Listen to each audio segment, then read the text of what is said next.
Now why is healing required? क्या ज़रूरत है इस हीलिंग की?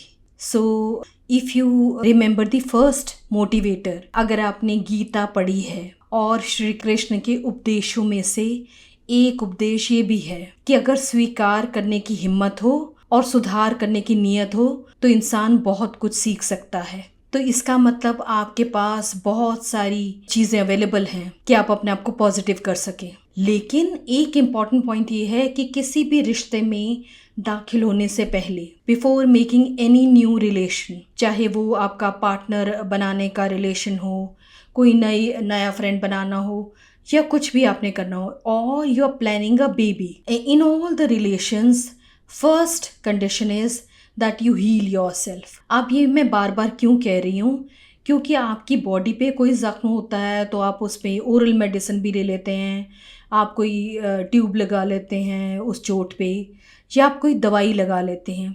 लेकिन आपके जो दिल में ज़ख्म है उसका इलाज करना बहुत ज़रूरी है। Because when you enter a new relation, you are entering that relation with a baggage. आपकी वाइफ को कभी या आपके हस्बैंड को कभी समझ में ही नहीं आएगा कि इस बात पे इतना इस तरह से बिहेव करने की क्या ज़रूरत थी, या ऐसा रिएक्शन क्यों आया इस सिचुएशन में। And that is the result of your past experience और पास्ट पैकेज।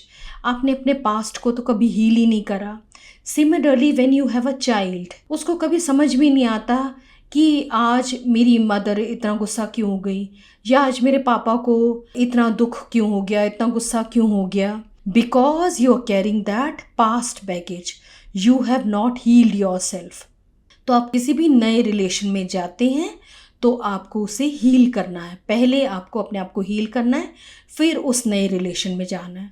दूसरी चीज़, जब आप ये बोलते हैं कि मेरी सक्सेस में और मेरे प्रेजेंट में कुछ ना कुछ तो आड़े आ रहा है, बीच में कुछ है, I am putting in so much efforts but I am not getting the reward, तो वो आपका पास्ट बैगेज भी हो सकता है।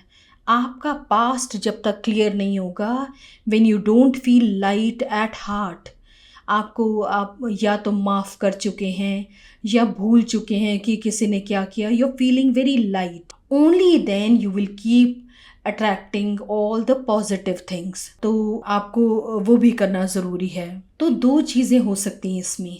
पहली चीज़, आपका लाइफ पार्टनर ऐसा है जो बहुत ही से मस्त है, उसने कभी किसी बात का बुरा नहीं माना, so he is carrying very good vibrations. Ultimately आप भी थोड़े टाइम बाद ठीक हो जाएंगे।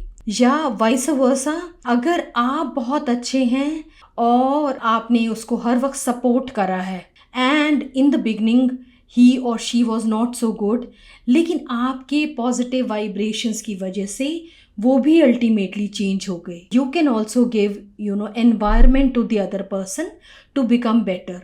ये हम अपने बच्चों के लिए भी कर सकते हैं।